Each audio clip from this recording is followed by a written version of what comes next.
Hello students, good evening. तो आज का हमारा जो प्रकरण है वो है सरकार भाग 7 में न्यायपालिका। न्यायपालिका को हम दो भागों में बांटेंगे। जो सर्वोच्च न्यायालय है उसका सबसे पहले हम करते हैं गठन। गठन कह दो चाहे क्या कह दो, निर्माण। गठन या निर्माण या रचना या बनावट, ये सभी पर्यायवाची हैं। तो भारतीय सर्वोच्च न्यायालय की स्थापना 1950 में हुई। इसकी स्थापना हो गई 1950 में। 1950 में स्थापित सर्वोच्च न्यायालय का जो गठन है वो संविधान के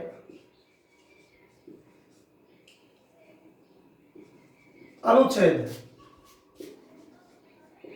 124 के तहत हुई है। तो संविधान का अनुच्छेद 124 है, वो भारत में सर्वोच्च न्यायालय की स्थापना से संबंधित है। अब हमें इसका गठन का पहला बिंदु बनाते हैं, और वो पहला बिंदु है इसका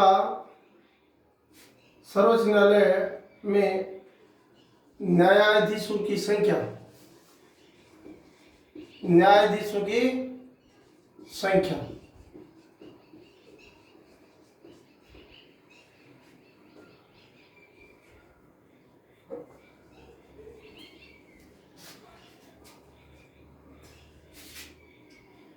तो स्थापना के समय भारतीय सर्वोच्च न्यायालय में स्थापना के समय 7 न्यायाधीश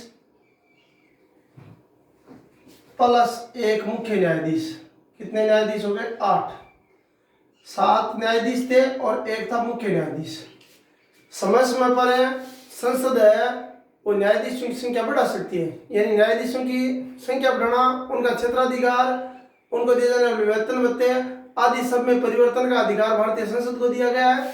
और भारतीय संसद समय समय पर इनकी संख्या बढ़ाती गई। 2008 में बढ़कर 30 प्लस 1 न्यायाधीश हो गए, और अभी 2019 में इनकी संख्या फिर बढ़ाई गई, 10% संख्या बढ़ाई गई। 2018-19 में इनकी सदस्य संख्या कर दी 33 प्लस 1, तो वर्तमान में न्यायाधीशों की संख्या होगी 34। तो न्यायाधीशों की संख्या के बारे में हमें लिखना है कि स्थापना के समय सर्वोच्च न्यायालय में 8 न्यायाधीश थे, 2008 में बढ़ कर 30 प्लस 1 यानी 31 हो गए, और वर्तमान समय में इनकी सदस्य संख्या है, न्यायाधीशों की संख्या है, वो होगी 34। तो यह संख्या थी इनकी। संख्या के बारे में मैंने आपको बता दिया कि संसद जब चाहे न्यायाधीशों की संख्या में परिवर्तन कर सकती है। तो संसद ने इसको परिवर्तित किया बार बार। अब 2 नंबर बिंदु है नियुक्ति।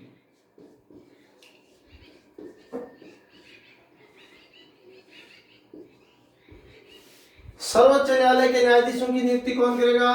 देश का राष्ट्रपति करेगा। देश का राष्ट्रपति है वो सर्वोच्च न्यायालय के न्यायाधीशों की नियुक्ति करता है।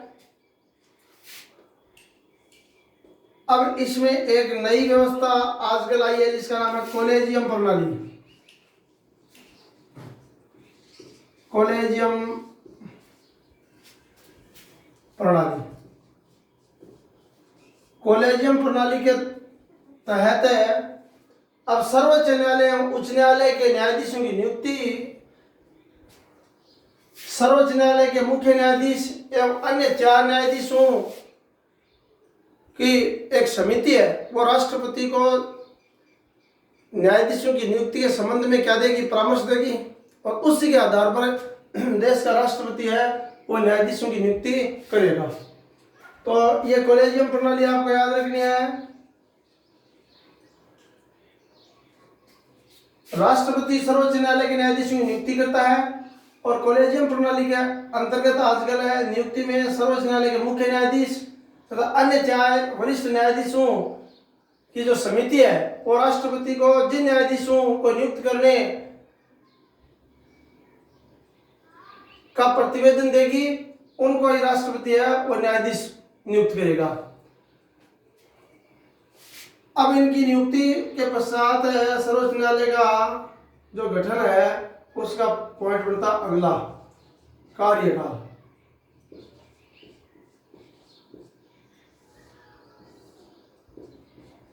कार्यकाल में सर्वोच्च न्यायालय के न्यायाधीश हैं वो 65 वर्ष की आयु तक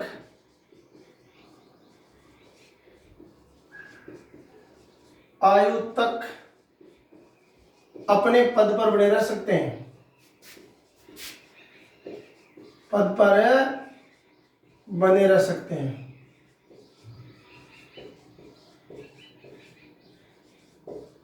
इससे पहले अपनी स्वेच्छा से वो त्यागपत्र दे सकते हैं एवं सिद्ध कदाचार संविधान का उल्लंघन करने की स्थिति में संसद है वो उन्हें 65 वर्ष की आयु से पहले भी हटा सकती है। जैसा कि हमने संसद की शक्तियां हैं उसमें पढ़ा है कि विविध शक्तियों में कि सर्वोच्च न्यायालय के न्यायाधीशों को संसद है वो महाभियोग की प्रक्रिया से अपदस्थ कर सकती है। अब इन पर जो पद से हटाने की जो प्रक्रिया है उसका क्या नाम हो गया, महाभियोग। अब महाभियोग के बारे में आपको बार बार बताया गया है पिछले चैप्टर में, फिर समझ लो। महाभियोग की शक्ति है वो संसद के दोनों सदनों को बराबर है। संसद के दोनों सदन पृथक उपस्थित मतदान में भाग लेने वाले 2/3 सदस्यों से अगर न्यायाधीश पर महाभियोग का प्रस्ताव पारित करते हैं तो न्यायाधीश को अपने पद से हटना ही पड़ता है। तो यह हो गया इनका कार्यकाल। चौथा महत्वपूर्ण बिंदु है योग्यताएं।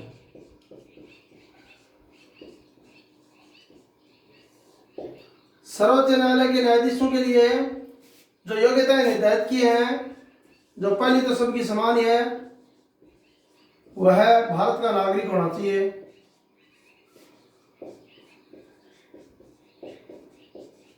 नागरिक होना चाहिए। 2 नंबर जो योग्यता है वह है कम से कम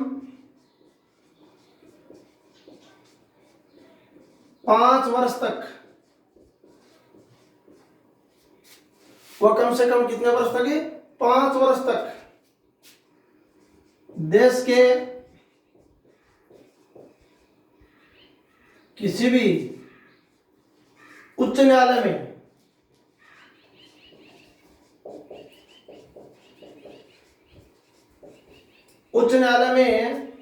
न्यायाधीश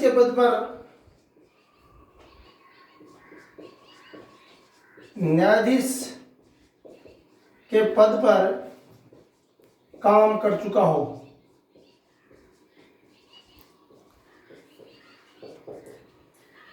तो देखने की बात है कि देश के विभिन्न राज्यों में, पूरे देश में 24 उच्च न्यायालय हैं। जैसे राजस्थान का उच्च न्यायालय जोधपुर में स्थित है, वैसे देश के अनेकों राज्यों में 24 उच्च न्यायालय हैं जिनमें 1079 न्यायाधीश हैं। तो ऐसे जो उच्च न्यायालय है उनमें सर्वोच्च न्यायालय के पद पर है आने वाले व्यक्ति को कम से कम 5 वर्ष तक देश के किसी भी उच्च न्यायालय में न्यायाधीश के पद पर काम कर चुका हो। योग्यता नंबर 3 आती है, वह है 10 वर्ष तक किसी न्यायालय में वकालत कर चुका हो।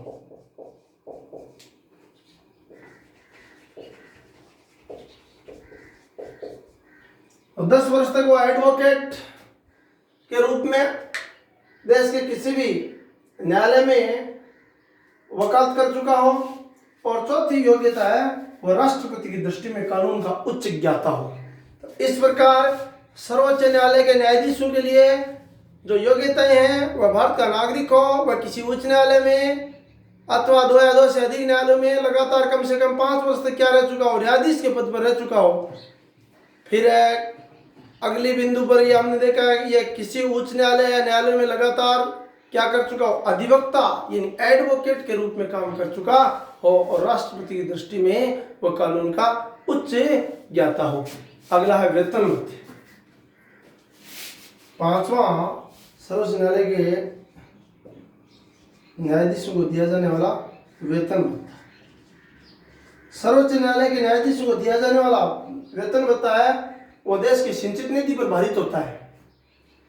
सर्वोच्च न्यायालय के न्यायाधीशों को लगातार इनके वेतन में बढ़ोतरी की गई है। तो लगातार बढ़ोतरी करते हुए अभी हाल ही में सर्वोच्च न्यायालय के न्यायाधीशों को 2,50,000 रुपये प्रति माह 50,000 2,50,000 यानी 2.5 लाख रुपए प्रति महीना वेतन दिया जाता है। वेतन के अतिरिक्त उन्हें अन्य भत्ते सुविधाएं जैसे उन्हें निःशुल्क आवास, निःशुल्क हवाई यात्रा, निःशुल्क अन्य सुविधाएं हैं उन्हें प्राप्त है। पेंशन भी उनको सेवानिवृत्ति के पश्चात मिलती है। तो ये वेतन भत्ते हैं वो सर्वोच्च न्यायालय के न्यायाधीशों के लिए निश्चित किए गए हैं। हाल ही में इनका वेतन है वो पहले 90,000 रुपये था, 90,000 से बढ़ाकर है वो अब 2,50,000 रुपये कर दिया गया है। अगला है हमारा बिंदु इनकी क्या है, उन्मुक्तियां। उन्मुक्ति का मतलब उनको कुछ विशेष अधिकार दिए गए हैं। बिंदु नंबर हम 6 देख लें, उन्मुक्तियां।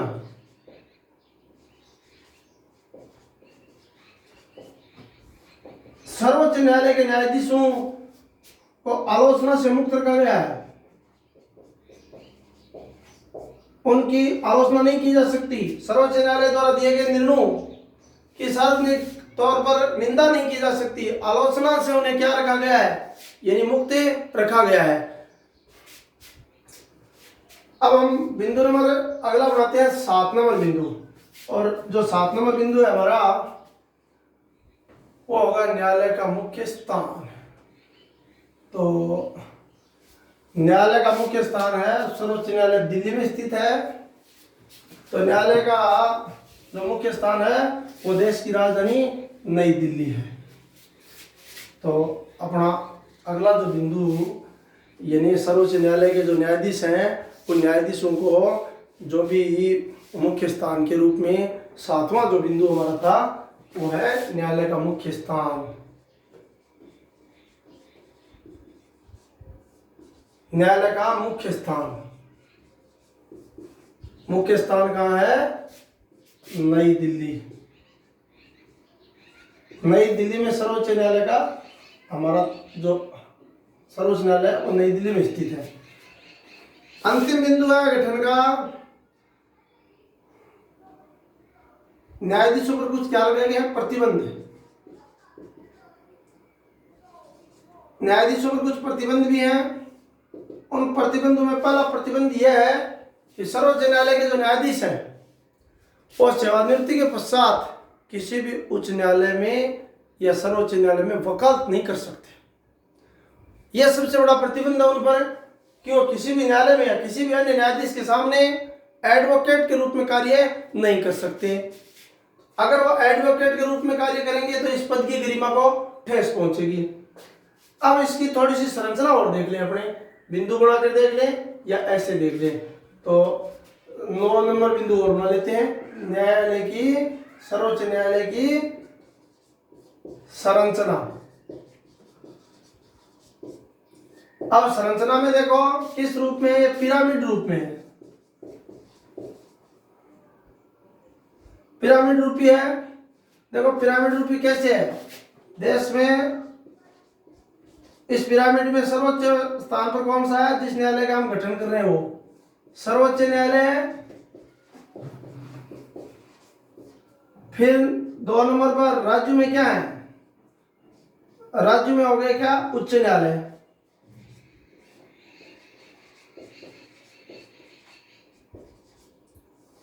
और उच्च न्यायालयों के नीचे कौन से न्यायालय हो गए, अधीनस्थ न्यायालय।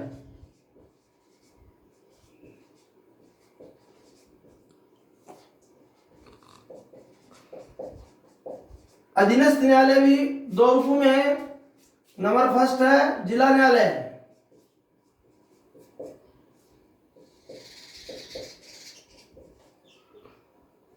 अब जिला न्यायालय है उन्हें हम सत्र न्यायालय भी कहते हैं। और नीचे में जो तहसील में जो मुंसिफ कोर्ट है वो है। तो ये सीढ़ी नुमा है। न्यायपालिका की जो सीढ़ी नुमा संरचना है उसमें ऊपर ऊपर क्या है, सर्वोच्च न्यायालय है, फिर उसके बाद में राज्य में उच्च न्यायालय है, और फिर अधीनस्थ न्यायालय है जो जिला और तहसील मुख्यालय में मतलब स्थापित है। प्रत्येक न्यायालय अपने ऊपर के न्यायालय के अधीन ही कार्य करता है। तो ये था हमारा सर्वोच्च न्यायालय और सर्वोच्च न्यायालय का गठन। तो सर्वोच्च न्यायालय के गठन के बारे में हमने 8-9 बिंदु के अंतर्गत अध्ययन किया। आगामी अपना वीडियो थोड़ा बड़ा बनना था क्योंकि सर्वोच्च न्यायालय के अधिकार और जो शक्तियां हैं वो काफी विस्तृत थी, और इसलिए हमने एक छोटा सा ये लेसन करवाया आपको। मुख्य इसका बिंदु सर्वोच्च न्यायालय का गठन। तो कल सुबह फिर मिलेंगे। धन्यवाद।